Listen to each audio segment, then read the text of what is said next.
Baik, saya mulai. Selamat pagi. Assalamualaikum warahmatullahi wabarakatuh. Pada pertemuan kali ini, ya, kita akan membahas tentang firewall, ya. Jadi nanti tentang konsep, ya, tentang konsep teori. Kemudian nanti kita ada sesi Zoom meeting, ya. Jadi saya mau lihat kira-kira kondisi Anda semuanya seperti apa, ya. Yang pertama, tentang firewall itu sendiri, ya, nanti saya sampaikan teori, ya, kemudian nanti Anda coba. Harapannya setelah ini Anda nanti saat mengkonfigurasi mikrotik itu pakai Winbox biar mudah, ya. Jadi yang pertama langsung saja ke materi, ya. Firewall, ya. Ada yang tahu mungkin firewall atau mungkin sudah familiar, ya. Firewall sendiri itu berfungsi untuk meningkatkan keamanan jaringan dengan cara menentukan paket data apa saja yang bisa masuk atau keluar, ya. Jadi terhadap paket yang masuk itu nanti kita punya aturan, dicocokkan sama aturan yang kita punyai. Kalau cocok nanti ada ini aksi, ya, ada aksi. Paket itu akan diapakan, ya, apakah diteruskan, ya, atau mungkin dibuang, ya, seperti itu.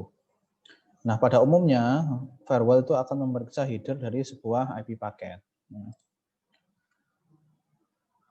Kita nanti prakteknya menggunakan mikrotik, ya, tetap menggunakan mikrotik. Jadi pada umumnya, ya, yang diperiksa pada header itu adalah IP address, ya, pengirim, kemudian IP address tujuan, ya, jenis protokol, kemudian port pengirim atau port tujuan, ya, bahkan fragmentasi dari paket yang dikirimkan itu juga diperiksa. Nah, kalau sampai ke fragmentasi itu, data itu pakai layer 7 firewall atau layer 7 protokol kalau di mikrotik. Jadi ini, ya, biasanya, ya, kalau di mikrotik yang diperiksa itu diantaranya ini, secara garis umum, ya, secara umum, ya, IP, ya, baik pengirim maupun penerima, kemudian protokolnya, kemudian portnya, ya, portnya, ya.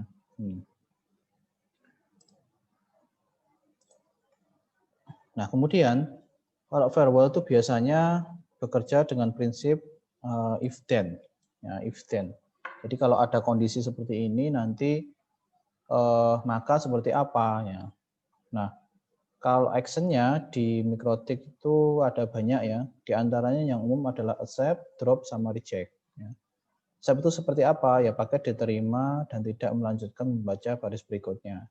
Kemudian kalau di drop itu menolak paket secara diam-diam, ya.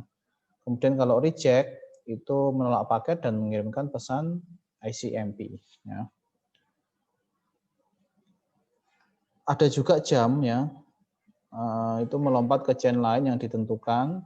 Kemudian tarbit itu menolak tetapi menjaga TCP connection-nya. Ada pass-through itu diabaikan, ya. Kemudian ada lock, ya. Ada lock. Nah, prinsipnya dia tadi jika memenuhi kondisi bla bla bla ini, then-nya apa? Di mikrotik itu dia prinsip kerjanya menggunakan chain, ya, atau semacam area kerja. Ada 3 chain, ya. Ada 3 chain nanti, ya. Chain input, chain forward, sama chain output. Ya. Chain input itu yang masuk ke mikrotik, masuk ke router, ya. Forward itu yang melewati, ya. Ya. Seperti ini, ya. Bentar. Nah, seperti ini, ya. Kalau chain yang input itu dari kliennya dari klien sini ke masuk ke mikrotik. Kemudian kalau forward itu yang melewati, masuk ke mikrotik, keluar lagi. Kalau yang keluar dari mikrotik keluar, ya, bisa ke internet atau keluar dari mikrotiknya. Saya back dulu ke sini ya. Jadi tadi yang diperiksa saat kita membuat aturan ya, sebelum diperiksa ya kita buat rule-nya dulu, buat aturan dulu. Nah, parameter-parameternya itu ada IP tadi ya, source address atau destination address, protokolnya ya, TCP atau UDP atau yang lainnya, atau mungkin ICMP kalau ping ya, kemudian destinasinya, ya, portnya, source sama destinasi portnya. Ya. Prinsip kerjanya adalah ya paket yang masuk ke router atau ke firewall ini akan dicocokkan dengan rule-rule yang sudah kita buat tadi. Kemudian kalau ada yang cocok, itu baru ditentukan ya aksinya apa itu atau ya actionnya ya namanya action. Maka tadi ya makanya bagaimana? Contoh ya ilustrasinya seperti ini ya, misalkan ada 3 paket ya, kita punya 5 aturan ya, ada 5 aturan, ada rule 1, rule 2, 3, 4, 5, katakan seperti itu. Kemudian ada satu paket yang masuk, ya. Paket 1 masuk ke router, ke firewall, kemudian dicocokkan, sama rule 1 tidak cocok, lanjut, dicocokkan dengan rule 2 tidak cocok juga. Dilanjutkan dengan rule 3, ternyata di sini cocok. Ya. Nah, kalau ada yang cocok, berarti nanti tinggal action-nya apa, ya. Accept atau drop atau yang lain. Ya. Kemudian ada contoh lagi paket yang 2, yang paket 2 itu juga sama, masuk ke mikrotik atau masuk ke firewall-nya, dicocokkan sama rule 1 nggak cocok, lanjut. Rule 2, 3, 4, 5. Ya. Tidak cocok, di 5 cocok, ya. Di 4 cocok, di 4 cocok. Tapi di 4 tuh add to log system, hanya mencatat lognya. Ya. Dimasukkan log sistemnya. Kemudian yang 5 itu cocok. Nah, berarti nanti tinggal action-nya apa? Accept or drop atau yang lain. Ya. Itu contoh yang lain. Ya. Kemudian ada paket 3. Paket 3 itu ternyata dari 5 rule yang kita punya itu paket 3 nggak ada yang cocok sama sekali. Ya. Nah, terus berarti dia paket 3 ini diperlakukan seperti apa? Paket 3 ini nanti ya, karena tidak ada rule yang kita buat itu nggak ada yang cocok dengan paket 3, maka nanti dia akan diterapkan default rule. Ya, default rule-nya itu bisa accept all atau drop all. Ya. Kalau tidak salah di mikrotik itu accept all. Ya. Nanti coba Anda googling ya. Kalau penasaran ya, default rule-nya di mikrotik apa. Ya. Tidak salah accept all. Ya. Nah, seperti itu kira-kira gambarannya. Ya. Ya. Nah, ini penjelasannya dari gambar tadi ya. Nah, kemudian nah ini betul. Untuk filter pada router mikrotik default rule-nya adalah accept all, yang accept all-nya. Mungkin yang baru router OS yang baru apakah ada perbedaan kebijakan, coba dicek ya nanti ya. Coba di googling. Default rule, default mikrotik rule apa ya. Nah, tadi chain ya, chain area kerja, lanjut ke chain ya. Asal berkaitan dengan asal dan tujuan paket. Ini kayak area kerja ya. Tadi chain input itu adalah traffic atau bukan traffic ya, paket yang masuk ke dari luar masuk ke firewall. Nah, biasanya ini untuk mengkonfigurasi ya. Contohnya kita biasanya Anda lewat CMD ya. Atau mungkin nanti di praktikum itu dicoba beberapa cara ya. Lewat SSH, lewat Webvik, lewat Winbox, lewat FTP misalnya enggak gitu. Kemudian kalau yang chain forward itu masuk ke mikrotik, keluar, ya, melewati. Kemudian kalau yang output itu keluar, ya, dari mikrotik keluar, ya, dari firewall-nya atau dari routernya keluar. Oke.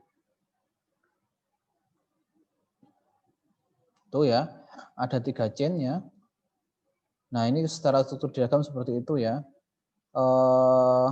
Ada input interface, nanti ada routing decision, dia apakah input, apakah forward ya. Kalau input jadi ada filter input, local process ya, keluar ya. atau kalau forward itu berarti filter forward melewati saja ya ke output interface, atau yang out berarti kalau out itu keluar ya. Dari filter output itu berarti keluar ke out interface ya, gitu. Nah, di Mikrotik nanti Anda lihat ya, nanti belajar koneksi lewat Winbox Anda ya. Kalau Winbox ini lebih mudah ya karena menggunakan GUI ya. Ada graphical user interface-nya ya, jadi lebih mudah. Tinggal klik-klik ya. Tapi harus tahu ya menu-menunya yang berkaitan apa ya. Di sini pastikan rule firewall-nya ditempatkan di chain yang benar. Kesalahan penempatan chain akan berakibat rule tidak dapat berjalan seperti yang diinginkan ya. Nah, di sini Anda lihat ya, itu biasanya firewall ada di IP firewall, di menu IP terus firewall ya. Nah, nanti pertama Anda klik tanda plus, Anda pilih chain-nya ya, apakah input, forward atau output. Mungkin yang sederhana nanti kita praktek input dulu ya. Terus di Mikrotik aturan pembacaan firewall itu atau rule firewall itu dibaca dari atas ke bawah. Jadi jangan sampai Anda salah menempatkan urutan chain-nya. Ya. Jadi dibaca dari atas seperti ini ya. Jadi nanti kita kalau buat rule itu ada indeks 0, 1, 2, 3 dan seterusnya. Nah itu dia bacanya di atas dari atas ke bawah. Jadi gini, nanti misalkan prakteknya sudah banyak ya, itu jangan sampai salah, misalkan Anda punya rule khusus itu diterapkan setelah rule yang general. Kalau Anda punya rule yang khusus itu tempatkan lebih atas dulu. Misalkan kayak gini contohnya. Misalkan kita bicara yang chain input ya. Chain input tadi misalkan kita mikrotiknya boleh diakses ya selain SSH misalkan. Berarti kan yang dibatasi itu yang SSH ya. Kalau SSH itu port 22 berarti chain input ya, kemudian portnya 22 ya. Itu nanti aksinya drop. Terus kemudian kita bikin dulu yang nomor 1 seperti itu ya.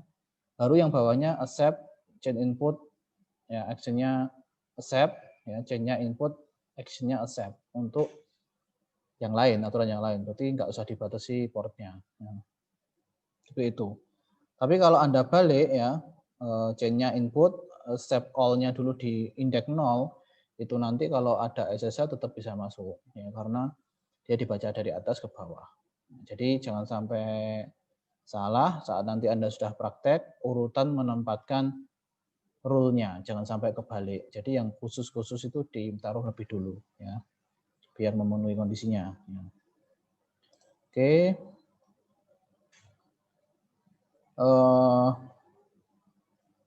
Kira-kira gambarannya seperti ini ya. Nanti ada chain ya. Kalau di Winbox ya, jangan sampai lupa. Kalau yang aktif itu yang putih ini background-nya ya. Kalau yang abu-abu ya, ini itu berarti masih non aktif. Misalkan Anda mau isi, berarti harus Anda isi. Jangan sampai Anda aktifkan dengan klik tanda segitiga ke bawah, tapi tidak diisi parameter. Nanti tetap terbaca oleh mikrotiknya. Ya. Tapi parameternya kosong. Ya.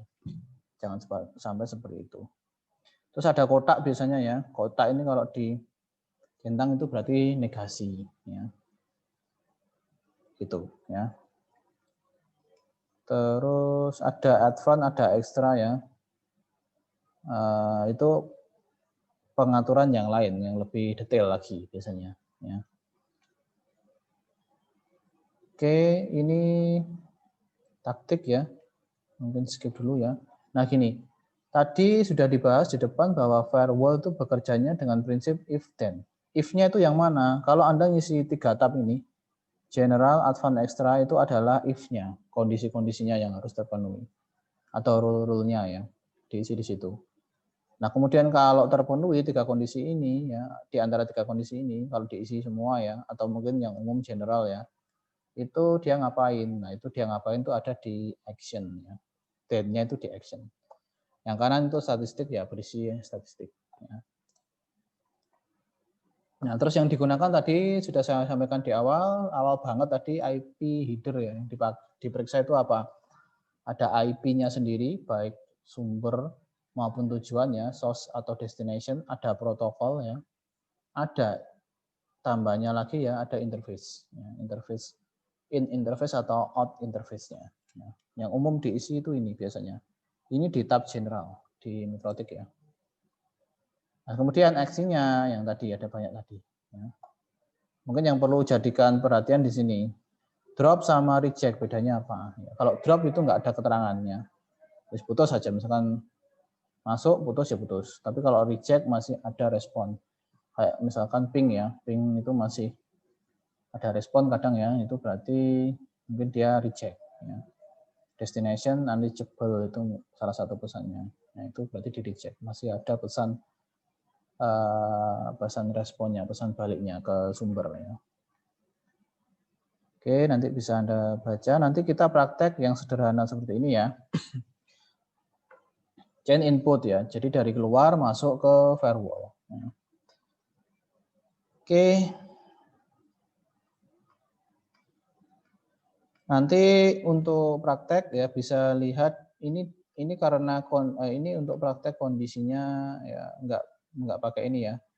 Nggak pakai CNS ya. Nah, sampai sini nanti di skip dulu aja ya. Kita skenario prakteknya di modul yang saya share nanti ya. Seperti itu. Jadi di GNS ya, jangan lupa saat Anda masuk pertama kali itu klik kanan run as administrator. Nah, di aplikasi yang saya share baru itu ada GNS 3 VM. Nah, kalau Anda pengen stabil waktu muncul itu bisa dipakai ya, tapi memang agak berat ya, karena mengaktifkan VirtualBox juga. Ya. Nah, nanti mulai pertemuan ini nanti kita belajar tentang membuat atau mengakses Mikrotik lewat Winbox biar lebih mudah. Nah, caranya nanti Anda menambahkan Mikrotik ya di Kemu-nya bisa pakai Kiko kemarin ya yang saya share.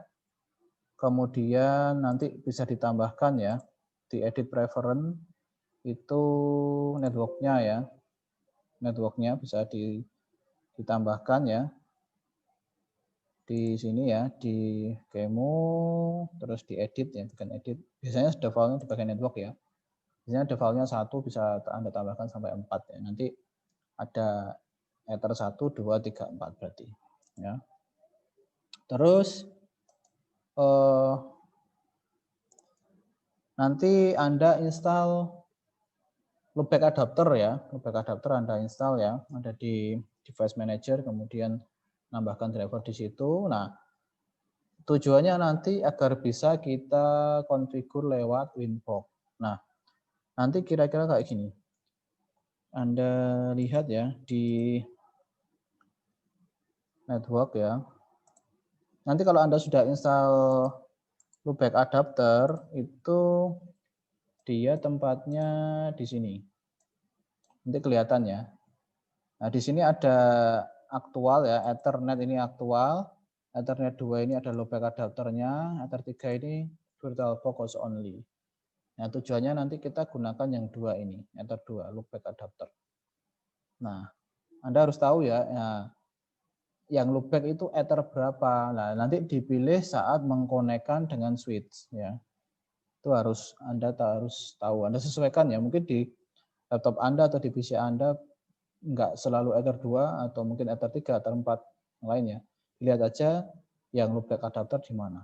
Nah, nanti ini gunanya dikonekkan saat seperti ini ya. Ether 2 ya loopbacknya, berarti waktu diklik ini kita pilih yang Ether 2 ya. Konekkan ke switch ya. Kemudian